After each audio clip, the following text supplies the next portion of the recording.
또 이르시되 어떤 사람에게 두 아들이 있는데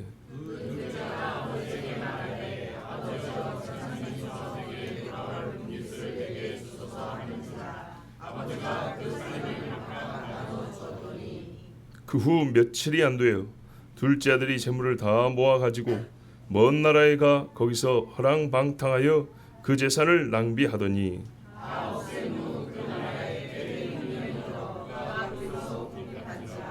가서 그 나라 백성 중 한 사람에게 붙여 사니 그가 그를 들로 보내어 돼지를 치게 하였는데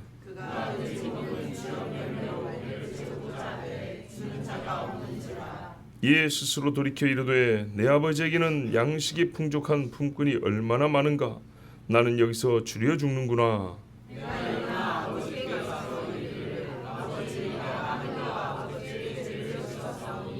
지금부터는 아버지의 아들이라 일컬음을 감당하지 못하겠나이다. 나를 품꾼의 하나로 보소서 하리라 하고 아멘. 자, 회개하는 자가 얼마나 아버지께 기쁨이 되는가. 세 번째 비유입니다. 이번에는 사람입니다.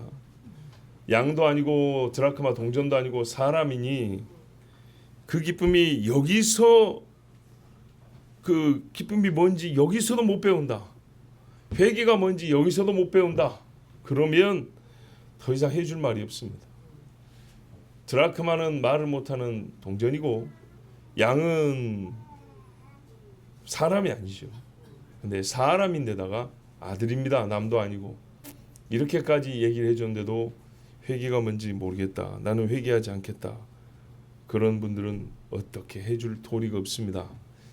억지로 끌어다 놓는 것이 아니고 회개는 마음에 우러나 하나님 앞에 엎드리는 것이기 때문에 몸을 끌어당긴다고 되는 것이 아니므로 잘 들으시고 성령의 감동이 있기를 바랍니다. 둘째가 아버지한테 어떤 사람이 두 아들이 있었는데 두 번째 아들이 아버지한테 가서 말했어요. 아버지여 재산 중에서 내게 돌아올 분깃을 내게 주소서. 이게 엄마 왜 나를 낳았어 하고 거의 동급의 이야기입니다. 아버지한테 살아있을 때 해서는 안 되는 이야기입니다. 우리 성경의 뒤에도 보면 유언은 죽어야 효력이 있다 그랬어요. 유산 죽어야 효력이 있는 겁니다. 원래 죽은 다음에 받는 건 유산이라고 그러고요. 살 때만 하면 증여라고 그러죠. 증자는 같은데 의미가 앞에 다르죠. 앞뒤에 한 단어씩. 죽은 다음에 받는 거 이게 유산인데 그거 지금 계산해서 달라 그랬습니다. 그럼 이건 아버지한테 뺨 맞을 소리입니다. 뺨 맞고 재산은 고사하고 유산은 고사하고 그냥 쫓겨나야 되는 겁니다. 그런데 아버지가 얼마나 속이 좋은지 나눠줬어요. 우리가 여기서 이제 잘 안 보고 간과하는 게 있어요. 보지 않고 넘어가는 게 있는데 유산을 누구에게 줬죠? 예? 둘 다 줬어요. 예. 오늘 이거 처음 읽은 분도 있을 거예요. 읽다 보니까 각각 나눠줬네. 이거 오늘 눈에 들어온 분도 있을 건데 대개는 작은 아들을 자꾸 생각하거든요. 큰 아들도 줬어요. 우리가 큰 아들에 대해서 이제 뒤에 가면 큰 아들이 주인공으로 나오니까 할 이야기가 많은데 잘 생각해 볼 필요가 있어요. 안 받아야 되는 거 아닌가요? 큰 아들은? 근데 큰 아들은 작은 아들과 똑같이 취급할 건 아니에요. 왜냐하면 아버지랑 같이 살고 있잖아요. 여전히 열심히 일하고 있고 아버지 봉양하고 있고 큰아들의 삶에는 하나 변화가 없어요. 뒤에 자기 입으로 말하죠. 나는 아버지가 유산을 미리 줬지만 그거 가지고 내 마음대로 염소 새끼 한 마리 잡아본 적 없다고 이런 이야기 하죠. 한편 너무 답답한데 그거 먹으면 되지. 그거 먹는다 아버지가 뭘 하겠어요. 아버지 말도 그런 거 아니에요. 예. 그거 좀 편히 먹지 그거 못 먹었냐 이제 이런 말도 들어있는데 옛날에 보면 가게집 아들들은 맨날 쭈쭈바를 하드를 물고 다니더라고. 자 먹어도 돼요. 하여튼 간에 같이 나눠 받았어요. 그렇지만 작은 아들과 다른 거는 이전과 똑같이 생활하고 있었고 아버지와 사는 게 좋다. 아버지하고 사는 것보다 나은 건 없다. 그리고 나는 아버지를 섬기며 살아야 한다는 이 생각, 이건 여전했습니다. 뒤에 보면 굉장히 자신감 있죠. 우리가 미리 말씀드리지만 큰아들을 지나치게 판단하는 편이 있어요.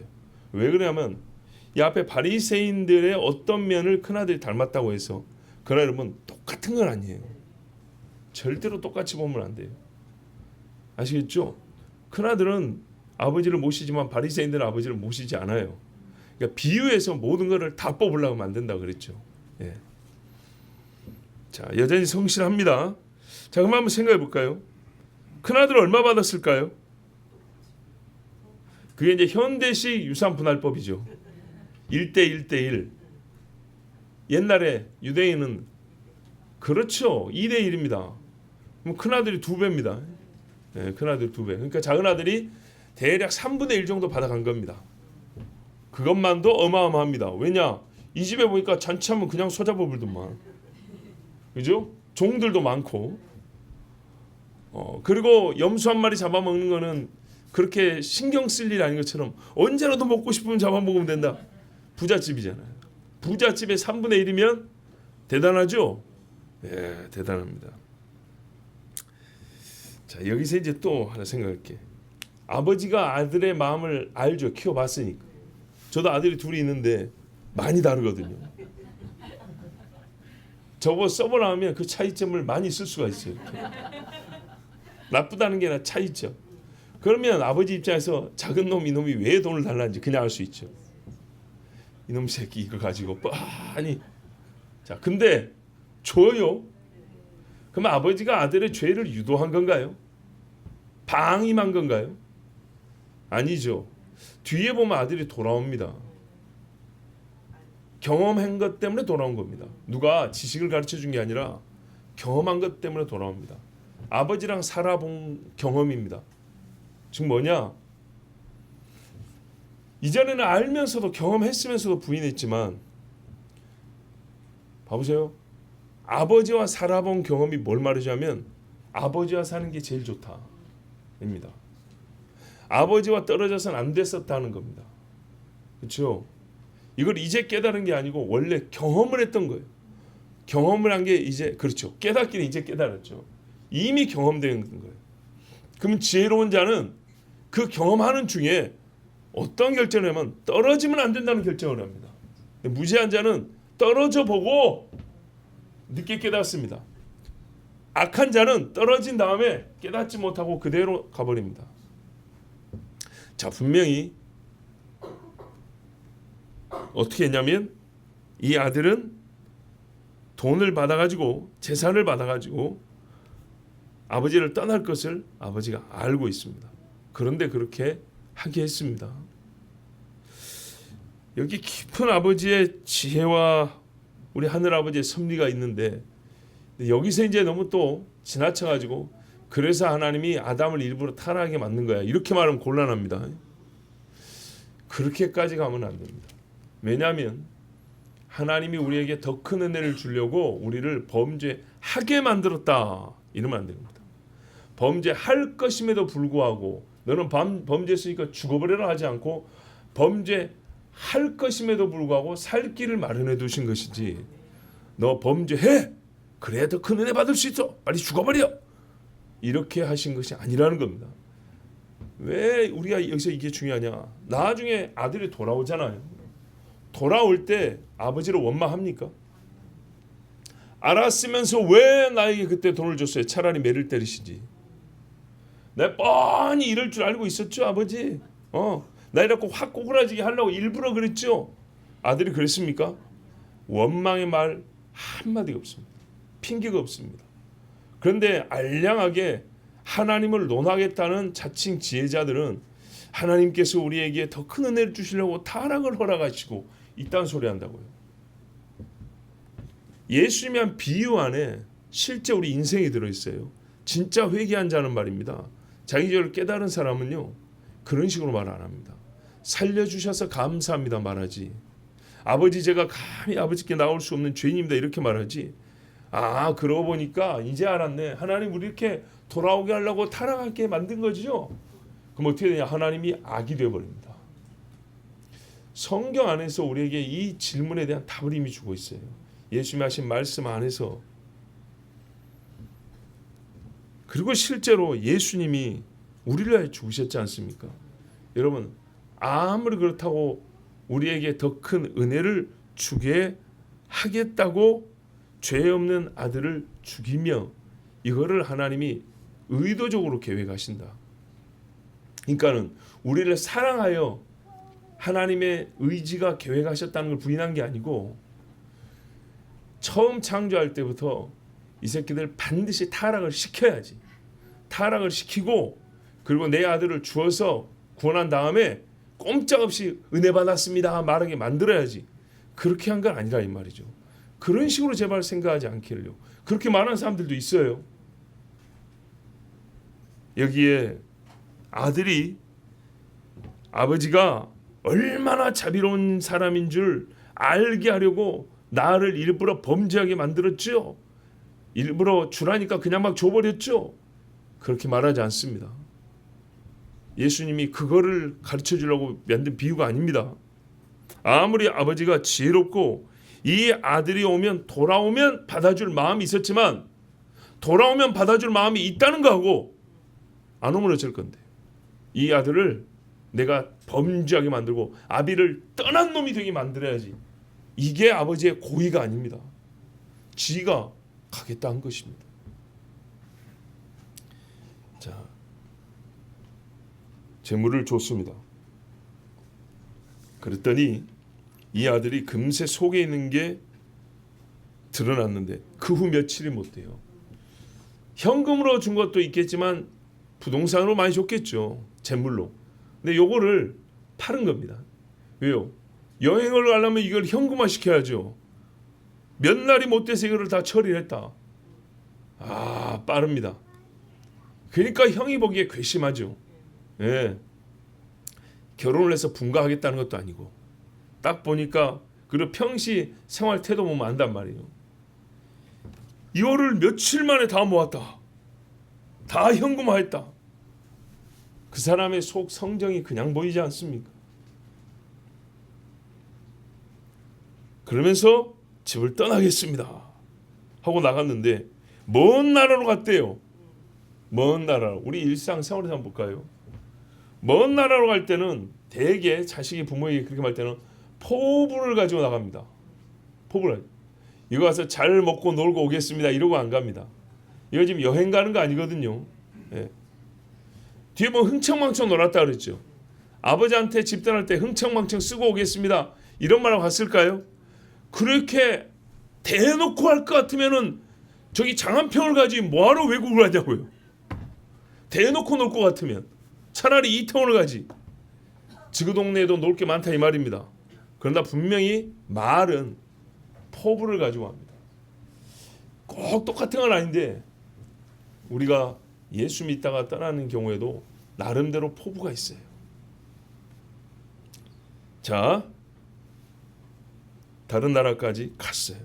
무슨 대단한 꿈을 가지고 왔는지 모르지만 아버지에게 살아있는 아버지를 죽은 자 취급을 하고 보는 데서 재산 다 걷어서 현금으로 바꾼 다음에 아니면 금으로 바꾼 다음에 가지고 왔어요.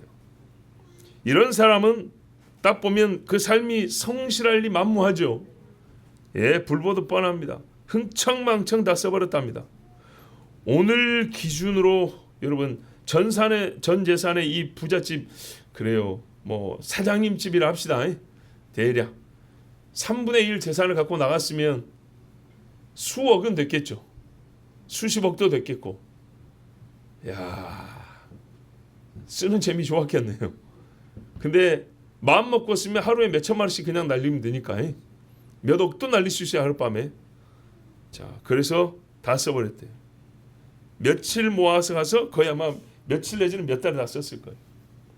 이 얼마나 정신없는 놈입니까?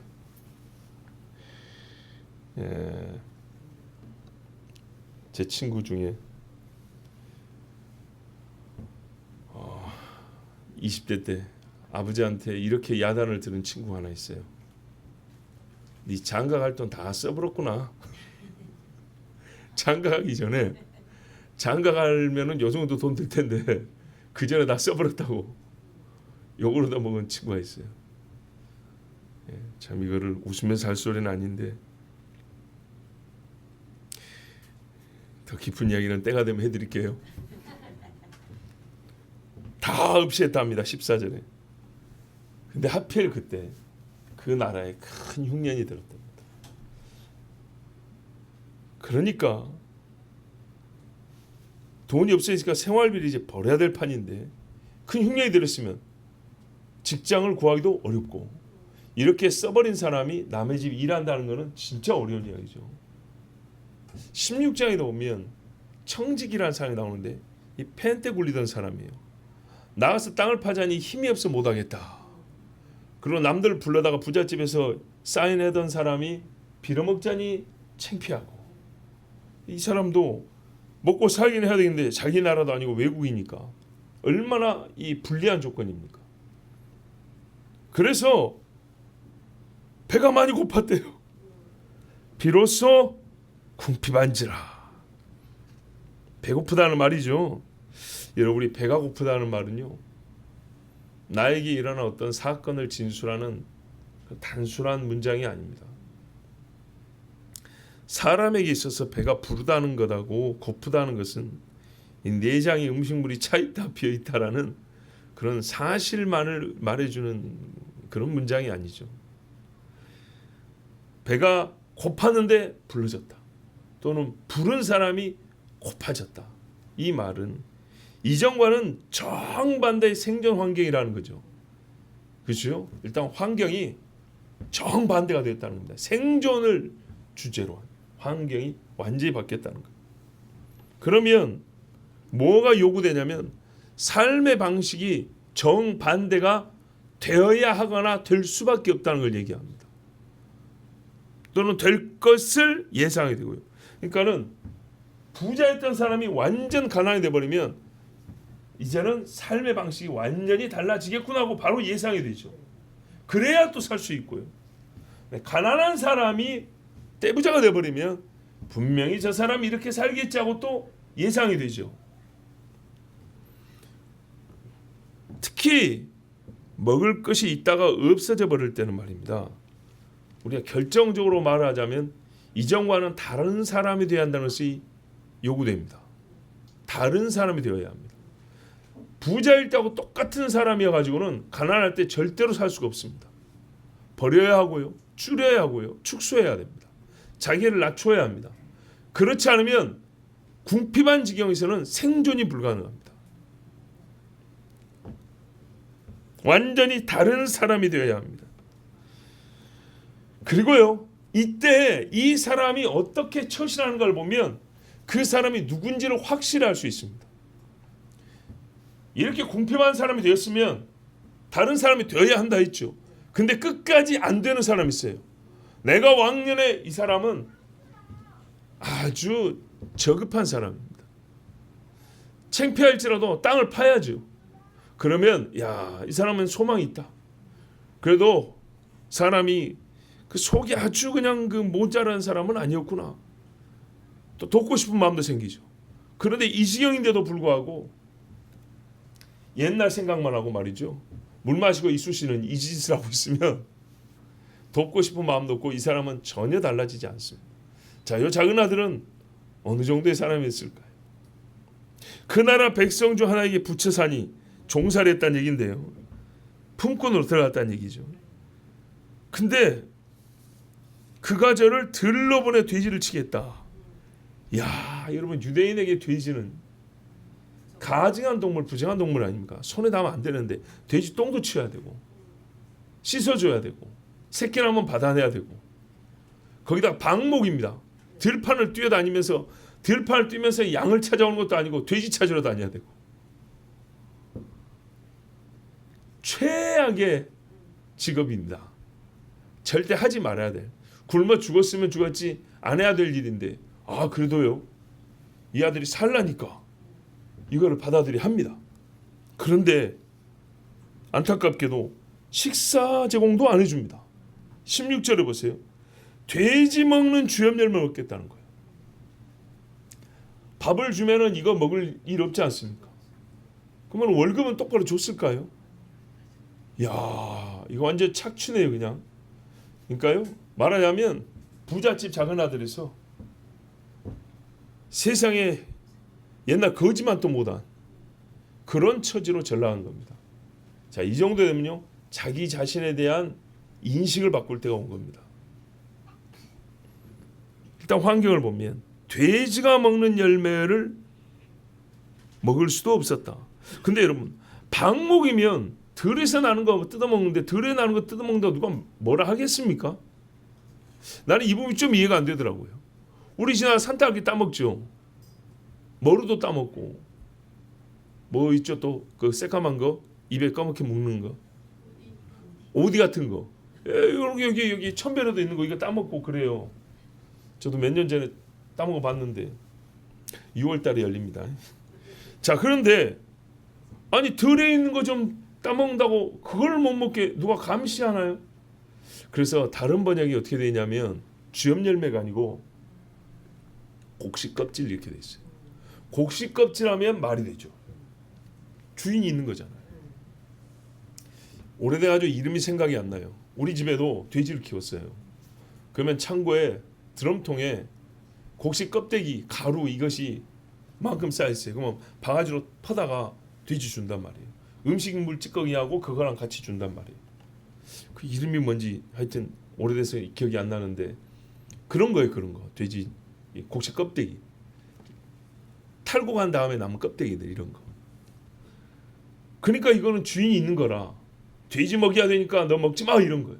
사람 이게 사실 이게 사람이 먹을 게 아니에요. 사람이 먹을 게 아닌데도 불구하고 워낙에 먹을 게 없다는 얘기예요. 진짜 자기 살이라도 썰어 먹을 정도로 그렇게 먹을 게 없다는 상황이에요. 그러면 이 곡식 껍질도 안 준다는 얘기는 사실은 돼지는 살아도 니는 죽어도 싸다 이런 말이잖아요. 이제는 결정을 해야 됩니다.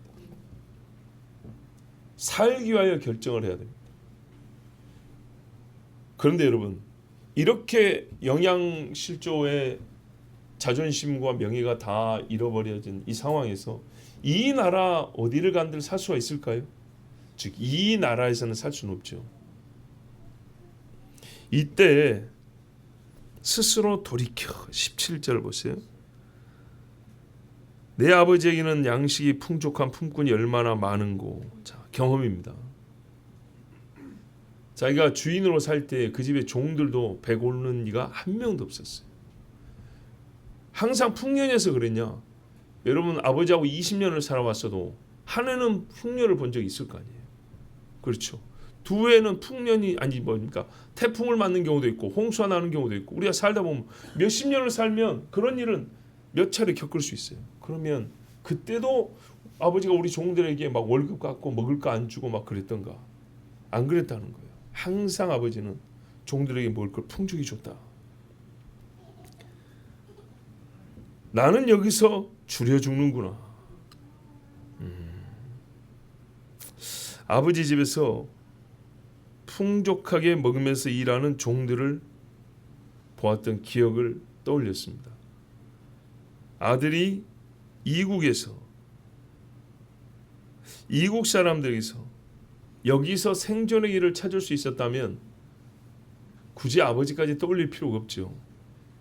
여러분 우리가 한번 이렇게 절연하고 오면 돌아갈 수 없는 길이 있습니다. 스스로 알아요. 내가 돌아갈 수 없다는 것을. 근데 이 아들이 여기서 죽게 되니 우리가 사람들이 동아줄이라도 지푸라기로 잡는다 그러죠. 근데 떠올리는데 아버지를 떠올렸어요. 백날 천날 이 연구를 해볼 필요가 없었어요. 이 나라에는 나를 도울 사람이 아무도 없다. 이 세상에 아버지 외에 나를 살릴 수 있는 사람은 아무도 없다는 생각을 이 한 번의 경험으로 좋겠어요. 자, 이렇게 한 다음에 거지로 또 한 2년 살아보고 그런 다음에 깨달은 게 아니에요. 자, 품꾼으로 살아보고 거지로 살아보고 병 들어가지고 헌대를 개가 핥는 경험을 한 3년 또 해보고 할 거 다 해본 다음에 이제서 아버지 아니요 여러분 3가지 죄를 굳이 지어볼 필요가 없어요. 하나 죄를 짓고 3번 죽을 고비를 넘길 필요도 없어요. 한 번 죽을 고비를 넘겨도 지혜로운 사람은 깨닫습니다. 아버지밖에 없다고. 그래서 생존을 위해서 유일한 분, 유일한 선택이자 최초와 최후의 선택인 그분 아버지를 떠올렸어요. 그래서 아버지에게 가야겠다. 여러분, 이 아들에게 누가 와서 공부를 시켜줬습니까? 아니죠. 그렇다고 말로 가르치는 게 지금 무익하다는 얘기는 아니죠. 비유가 모든 걸 말한 건 아니라 그랬어요. 근데요, 모든 사람에 있어서 여론조사, 설문조사 해볼 필요 없이 이 경우는 거의 확실하더라고요. 몸이 약해지면, 육체가 고통에 처해지면 마음이 잘 열리더라고요. 고통과 고난은요,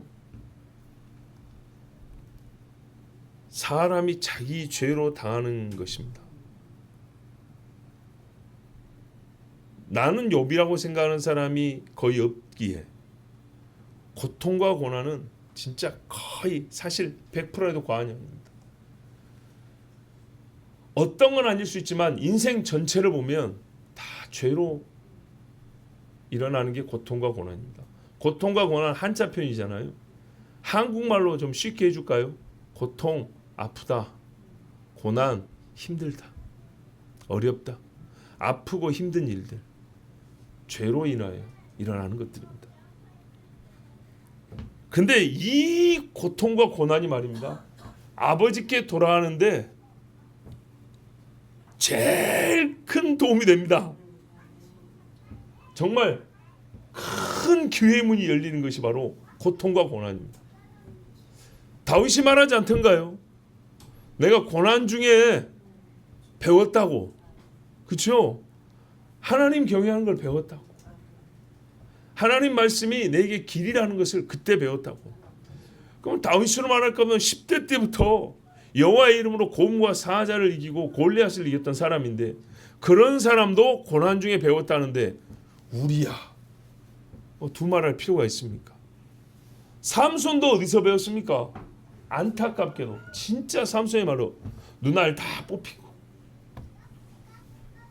다곤 제사 날 제주 부리면서 눈먼 서커스 단원이 돼가지고 막 뒹굴고 굴레 굴리고 그러면서 하나님 한 번만 그랬어요. 다곤 물고기 신입니다.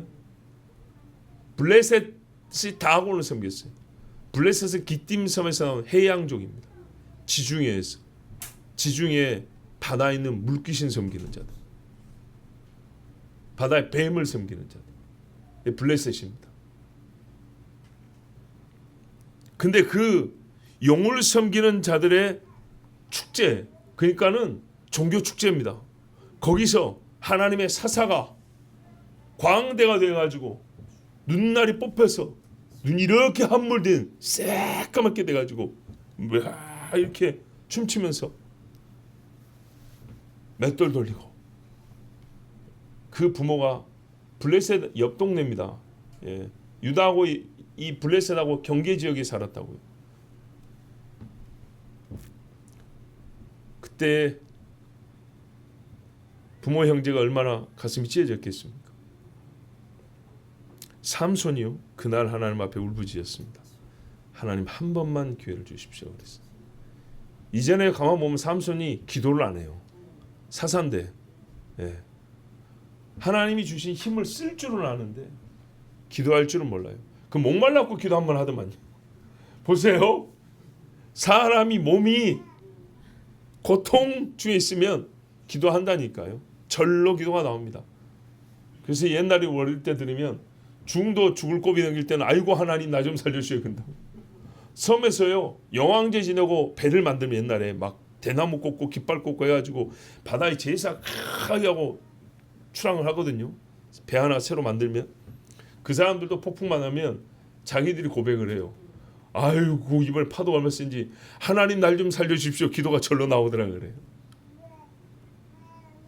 자, 늘 우리가 목욕탕에 뜨거운 물에 들어갈 때 그 심정으로 하나님 앞에 산다면 지옥의 뜨거운 물 상상을 해보죠. 야, 이것도 못 참는데, 물 40도도 못 참는데 4,000도를 어떻게 견디랴.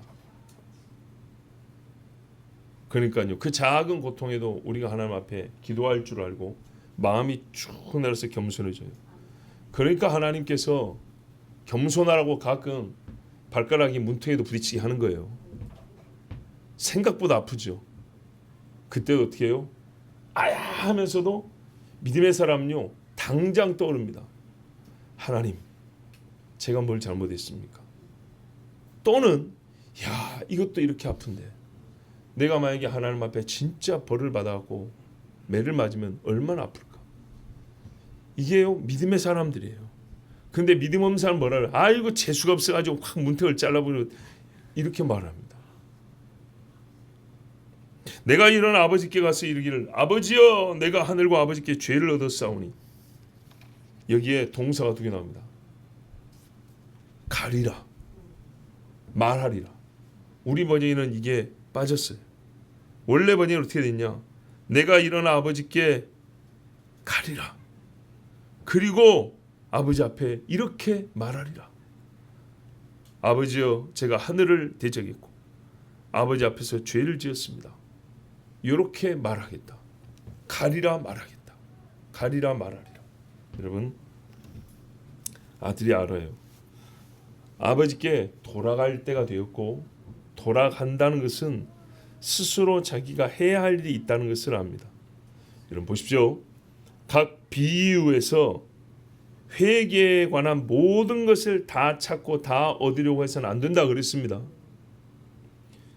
지금 무슨 말이냐?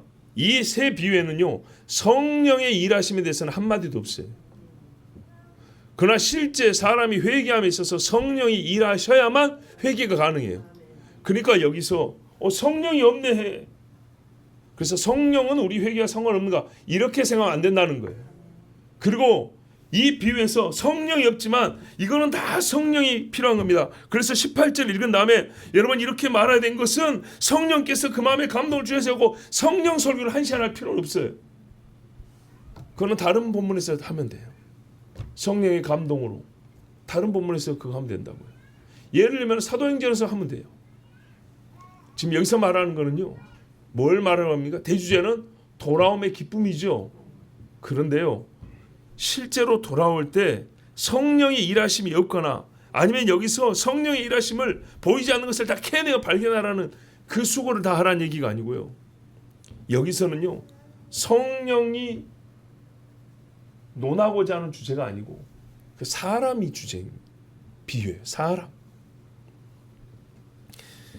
심령의 깊은 곳에서 역사하는 하나님을 무시하는 것이 아니고 사람이 성령의 역사와 함께 자기 안에 우리가 생각을 할 줄 알잖아요.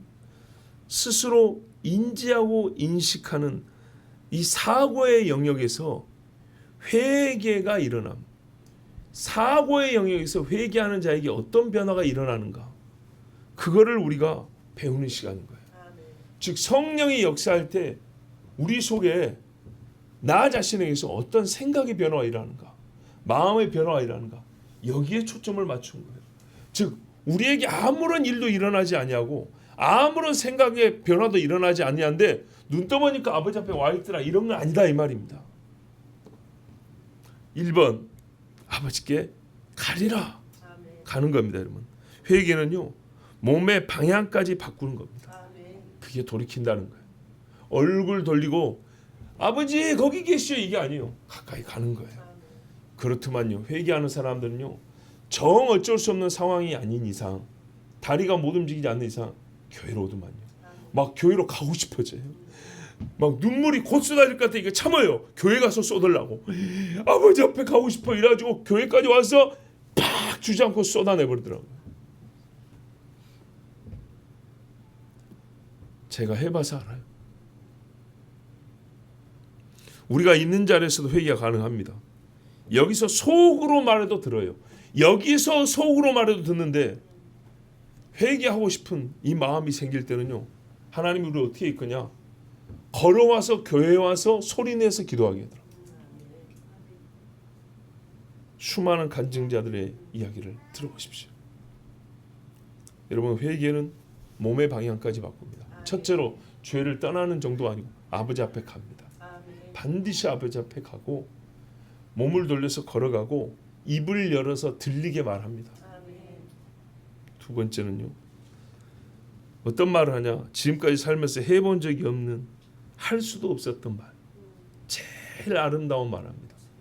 나는 사람이 제일 처음으로 아름다운 말을 시작할 때 첫 아름다운 말이 이 말로 생각합니다. 왜? 죄인에서 의인되는 시간이니까요. 아버지여, 제가 하늘을 대적하고, 이 하늘은 하나님이 이야기입니다. 네, 하나님께 죄를 지었고 아버지 앞에도 죄를 지었습니다. 여러분, 이 말이 진실하기만 하다는 말입니다. 여기서부터 사람은 사람다운 말하기 시작합니다. 제일 아름다운 말, 해야 할 말, 꼭 이 말을 해야 할 때 아담은 하나님이 저에게 주신 저 여자가 땀 먹으라고 먹었습니다, 이렇게 말했어요. 딱 이 말을 했었어야 되는 거예요. 그죠? 상황을 생각해보세요. 내가 내 동생을 지키는 자니까. 여러분, 이 말을 한 가인은 더 어둡고 더러운 구덩이 속에 자기를 집어넣어 버렸어요. 이 말을 했었어야 되는 거예요. 원래 네 동생이 어디 있느냐 할 때 이 말을 했었고, 네가 땀 먹었느냐 했을 때 이 말을 했었어야 되는 거예요. 나는 하나님을 대적했습니다. 내 행위는 대적이었습니다. 맞서지 말아야 할 분에게 맞섰고 순종할 이에게 거역했고 내 힘을 다해서 싸워서 이겨보려고 했습니다.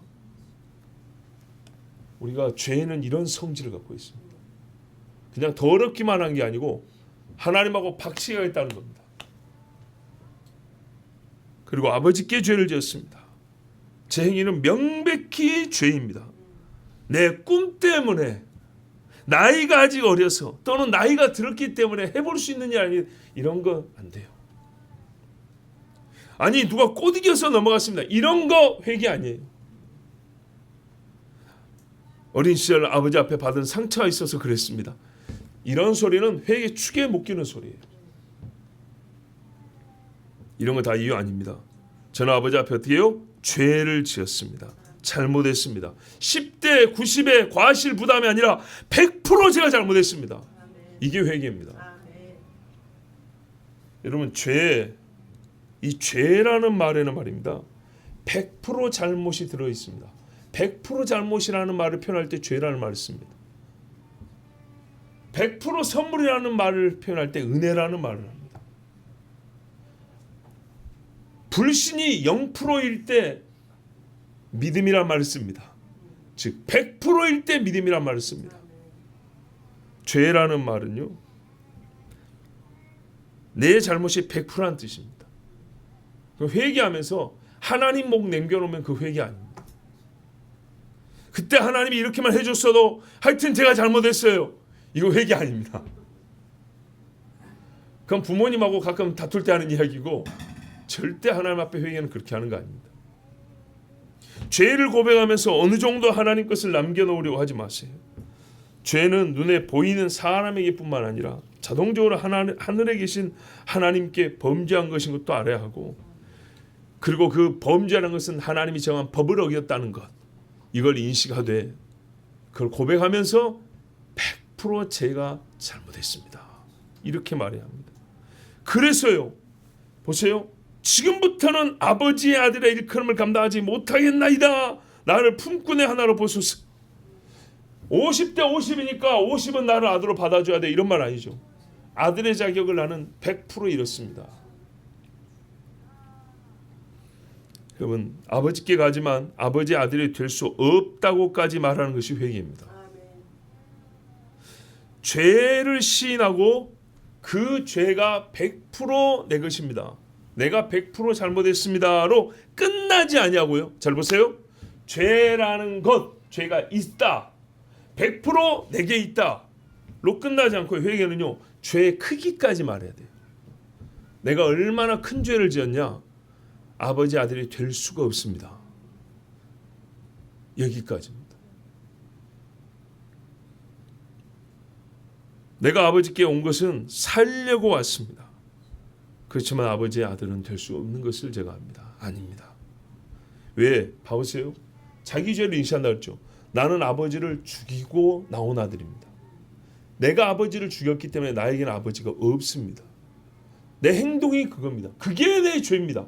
아버지를 죽인 게 내 죄인데 이게 100% 내 행위인데 나에게 아버지가 어디 있어요?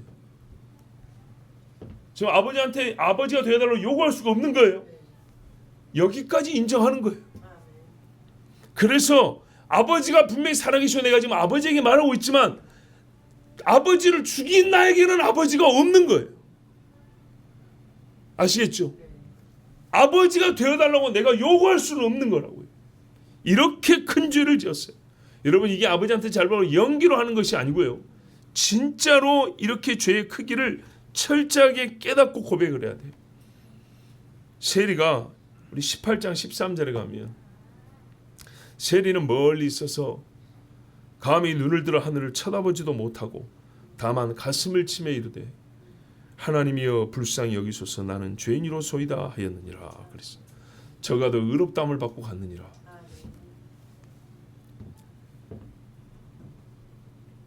하나님 앞에 가까이도 나가지 못하고 세리 좀 했다고. 저 멀리서 가지고 의로운 자 앞에 있는데 그래도 아버지 앞에 나아가긴 해야 돼. 그래서 회개를 하는데 고개도 못 들고 자기 죄의 크기를 아는 겁니다. 나를 품꾼의 하나로 보소서. 이렇게 크게 죄를 깨달았죠. 고백했죠. 자, 그런 다음에 어떻게 해요? 이제 안 갑니다. 보십시오. 나는 아버지라 부를 수 없습니다. 이제 고백이라도 하니 시원합니다. 잘 계십시오. 나 고백했습니다. 이러고 가는 게 아닙니다. 염치 좋게 아버지 집에서 살게 해달라고 합니다. 분명히 자기를 낮췄습니다. 자기 죄를 시인했습니다. 그런데 왜 왔습니까? 살려고 왔죠. 살려고 왔기 때문에 살려달라고 말하는 것이 회개입니다. 나는 죄가 많아서 교회 못 간다. 이 이야기는 내 어릴 때부터 들어온 소리예요. 그런 사람들은 영영 구원을 못 받더라고요. 하나님도 내 죄는 용서하지 못할 것이야. 이런 사람도 있어요. 그 사람은 죄가 크다고 부끄러운 게 아니고요. 죄 큰 거를 자랑하는 같이 문신자라듯이 나는 죄가 너무 많아가지고 이 죄는 하나님도 용서를 못할까. 이런 사람도 있죠. 건달같이. 이건 은근히 죄를 자랑하는 그런 폼을 잡는 거예요. 겸손하긴 한데 교회 다니는 사람들이 자기가 의롭다고 생각하기 때문에 교회에 내가 앉을 자리가 있을까? 이런 사람들이 있어요. 여러분 그러나 이 말들은 다 겸손이 아니고 교만입니다. 보십시오. 둘째 아들과 같이 아버지 집에 거해야 되는데 이분들은 거하려 하지 않습니다. 그런데 이전에 문제가 있습니다. 거하려 하기 전에 아들은요 어떤 말을 했기 때문에 품꾼의 하나로라도 아버지 집에 있고 싶습니다라고 말할 수 있었냐면 앞에 이 말 내가 하늘과 아버지께 죄를 지었습니다가 있기 때문에 품꾼의 하나로 받아주소서가 가능합니다. 그런데 교회는 내 자리가 없을 거야 아마. 이런 사람 내 죄가 많아서 하나님도 내 죄는 용서 못해. 이런 사람들은요 그게 처음이자 마지막 말이고 하나님 정말로 제가 하나님 앞에 죽을 죄를 지었습니다 소리를 안 합니다. 이 소리를 안 한 사람이 하는 말이 내는 죄가 많아서 하나님도 용서를 못할까. 교회는 내 같은 사람 앉을 자리는 없어. 이렇게 말하는 사람들이에요. 진정한 회개자는 둘째 아들의 첫 마디 말부터 시작합니다. 그리고 마지막 말까지 합니다. 정말 염치 없습니다만 하나님 제가 교회에 앉아 있어도 되겠습니까? 나 죽을 때까지 이제 하나님 예배하고 살랍니다. 그렇게 해도 되겠죠? 잘못했다 회개한 사람은 이 소리가 나옵니다. 뜨겁게 고백하고 염치 좋게 붙여 사는 사람이 회개자입니다. 네. 작은 아들은요 바로 여기서 죽은 겁니다. 그리고 살았습니다. 오늘 이 말이 아버지 앞에 지금 간간히 지금 혼자 연습해 본 거예요. 자기 속으로 근데 여러분 여기서부터 살기가 시작됐어요. 그런데요, 죽음도 시작됐어요. 하나님 앞에 자기를 죽였다고요. 자기를 부인하는 자 그랬죠. 나는 죄인입니다 소리. 이전에 나는 죽었습니다. 이 말입니다. 그리고 아버지 앞에 다시 사는 삶을 얻기 시작했습니다. 여러분 이게 회개입니다. 제 말이 아니고 옛날에 제가 섬겼던 선배 목사님이 자주 쓰던 말이에요. 한 번 산 사람은 두 번 죽고 한 번 죽은 사람은 두 번 산다 그러던가. 뭔 말인지 이해하시겠어요? 제가 그 말을 정확히 기억을 못한 것 같긴 한데, 그러니까는 엄마 뱃속에서 나와 태어나서 이렇게 쭉 산 사람은 육으로 죽고 영으로 죽고 두 번 죽는다고. 근데 하나님 앞에 나는 죽었습니다 한 사람은 이 땅에서도 주님과 함께 살고 나중에 부활하여 또 살고, 이런 의미라고요. 그래서 살아생전에 한 번 죽어버린 사람, 하나님 앞에 나는 죽었습니다, 이 사람은 두 번 산다 그랬어요. 여러분 오늘 이 이야기는 우리가 예화를 들려면 찾아보면 굉장히 많습니다. 이 이야기가 비슷한 이야기들. 여러분이 잘 보는 기독교 방송에도 새롭게 하소서나 또 뭐 있죠? 그 비슷한 것도 뭐 하나 있잖아요. 잘 보는 거. 연예인들 나와가지고 뭐 옛날 이야기 하면서 자기들 회심한 이야기 막 하잖아요. 하여튼 그런 류의 방송들 보면 이 이야기 실증을 많이 볼 수 있습니다. 그리고 우리 중에도 적지 않이 있습니다. 그런데 여러분 오늘을 저는 참 무덤덤하게 이야기를 풀어나가고 있습니다. 감동적인 이야기로 또 우리가 눈물 나는 간증으로 많이 들어왔기 때문에 한 번쯤 우리가 좀 덤덤하지만 말씀을 그대로 풀어나가면서 들어볼 필요도 있습니다. 우리가 이론 공부를 하고 또 실습을 하자. 또 살아본 것을 정리하기 위해서 이론화하기도 하고, 여기에 회개하지 아니하고 앉아 계신 분들도 있습니다. 그래서 여러분들에게 지금 여기서 경험을 시켜드릴 수는 없고 설명을 해드리는 시간입니다. 말씀을 풀어서 들려드리는 시간입니다. 분명히 알아들었을 겁니다. 무슨 말인지 다 알아들었을 겁니다. 하나님께서 우리를 사랑하사 인생 중에 고통과 고난을 주시든지 아니면 어느 날 갑자기 정말 누구처럼 성경을 보는데 불이 들어와 깨달음이 있어 나는 죄인이구나 이러든지 분명히 하나님께서 우리에게 기회를 줍니다. 그 기회 시간에 오늘 제가 차근차근 진짜 흥분하지 않고 이 설명해드린 이 설교를 기억하십시오. 어떻게 한다고요? 아버지 앞에 돌아간다.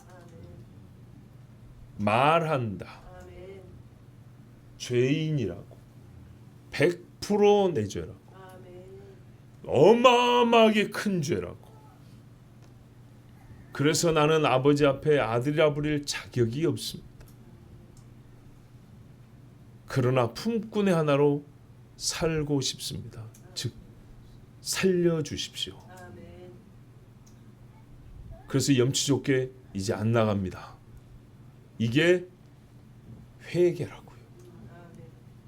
이게 회개한 자에게 일어나는 실제로 일어나는 일입니다. 그래서 우리가 여기에 있습니다. 그러면 여기까지는 내가 하는 겁니다. 그 다음에 이 회개를 받은 아버지는 어떻게 하시냐? 다음에 듣겠습니다. 우리 함께 이 시간에 기도합니다. 하나님 아버지, 오늘도 우리에게 말씀 주셔서 감사합니다. 우리 중에 한 사람도 회개하지 아니하고는 구원받을 수 없고, 회개하지 아니하고는 죄사함을 받을 수 없고, 멀리 떠나버린 아버지 집에 들어갈 수가 없습니다. 회개는 죄를 고백만 하는 것이 아니고, 죄를 정직하게 구체적으로 말하되 100% 친구 때문에, 상처 때문에, 아빠 때문에, 하나님 때문에, 환경 때문에 아니라 100% 내 것입니다. 제가 잘못했습니다 라고 말하며, 얼마나 크냐면 내가 아버지를 죽여버렸습니다 라고 고백하고, 그러나 주님, 나는 살고 싶습니다. 용서하여 주시옵소서. 품꾼의 하나라도 좋사오니 아버지 집에 살게 하여 주옵소서. 이것입니다. 여러분, 우리 입술에 날마다 이와 같은 회개가 있어야 합니다. 근본적인 회개도 있어야 하고, 사사로운 죄를 할지라도 그 모든 죄를 이와 같은 절차에 따라서, 이와 같은 순서에 따라서 최소한 성경이 비유로 말해주는 이 일이 우리에게 실제가 되어서 회개해야 합니다. 정직하고 하나님의 구원의 은총을 받는 이 자리에 모인 모든 영혼들이 되기를 우리 주 한 몸으로 기도합니다. 주여, 살아 역사하시는 아버지 하나님 감사합니다. 오늘도 하나님께서 우리에게 회개가 무엇인지 가르쳐 주셨습니다. 이 일이 우리에게 얼마나 중요한 일인지, 어떻게 일어나게 되는지, 하나님이 우리를 회개케 하시려고 어떤 일을 하시는지, 주 아버지 하나님 회개하는 자는 어떻게 주님 앞에 나가야 되는지 오늘도 가르쳐 주셔서 감사합니다. 기억하게 하옵소서. 어린아이라 할지라도 기억할 수 있을 정도로 말했습니다. 어렵지 않고 분명히 쉽게 우리 귀에 다 들려오셨습니다. 마음에 새기고 박히게 하여 주시옵소서. 한 사람도 못 들은 자가 없사오니, 한 사람도 회개하지 못한 자가 없게 하여 주시고, 한 사람도 못 알아먹은 자가 없으니, 한 사람도 회개를 부인하고 회개를 불필요하다고 말한 자가 없게 하시고, 한 사람도 회개해야 될 바로 그 적신을 놓쳐서 때를 놓쳐 불행한 일을 당한 일 없도록 하나님 인도하여 주시옵소서. 하나님 아버지, 교회가 존재하는 이유는 그리스도인 되게 하고 더 그리스도인 되게 하는 것, 하나님의 자녀가 되게 하고 하나님의 자녀로의 복을 받게 하는 것, 마지막에 우리가 다 그리스도의 나라에 들어가는 것. 그래서 이 땅에 교회를 세우셨습니다. 그 일을 위하여 하나님 우리 아버지가 명하신 것은 내 양을 먹이고 치라 하였습니다. 오늘 주여 먹여 싸우니 궁핍하여 돌아간 자가 없게 하여 주시고, 우리가 살 수 있는 곳, 궁핍한 중에 먹을 수 있는 곳이 어딘지를 들었사오니, 어린아이라도 알아들을 수 있게 되었사오니, 한 사람도 이 말씀을 잊지 않게 하여 주시고, 하나님이 회개의 기회를 주실 때, 특별히 그 중에 육체의 고난과 고통이 있을 때 나의 죄로 인함인 줄 알고 아버지께로 돌아가 죄를 시인하고 100% 고백하고 그 죄의 크기를 말하며 엎드려 고개를 들지 못할 정도로, 그러나 염치 좋게 나는 그래서 아버지 옆에 붙어 있어야겠습니다. 나를 살려주시고 먹여주시옵소서라고 진실로 회개하여 아버지의 자녀로 다시 받아들여지는 은혜를 입게 하여 주시옵소서. 우리 중에 한 사람도 아버지 집에 떠나 인생을 마친 자가 없게 하시고 다 아버지 품에 다시 돌아와 안기는 은혜를 입게 하여 주시옵소서. 예수 그리스도의 이름으로 기도하옵나이다. 아멘.